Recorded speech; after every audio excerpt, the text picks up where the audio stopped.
Et qui dit confinement dit réduction drastique de la pollution sonore, et en particulier autour de l'aéroport Saint-Exupéry, où les riverains revivent littéralement depuis plusieurs semaines et imaginent déjà un avenir meilleur. Reportage de Jérémy Pain et Maëva Comessi.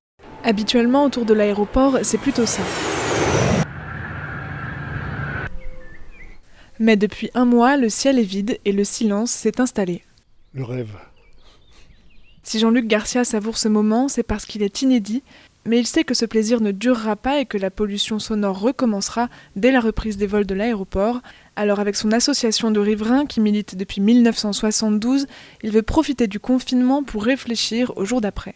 Je pense que c'est l'occasion du siècle de pouvoir remettre à plat. Si on ne le fait pas maintenant, on ne le fera jamais. Parmi les propositions de l'association, diminuer les vols de nuit et favoriser le train plutôt que l'avion pour les vols courts. Et si on prend le TGV, c'est moins long, c'est pas plus long que de prendre l'avion. C'est moins cher, c'est moins polluant. Donc ce qui serait bien, c'est que les compagnies nationales, que ce soit le rail ou l'avion, ne se fassent pas concurrence. Et ça, je pense qu'on est capable de le mettre en place.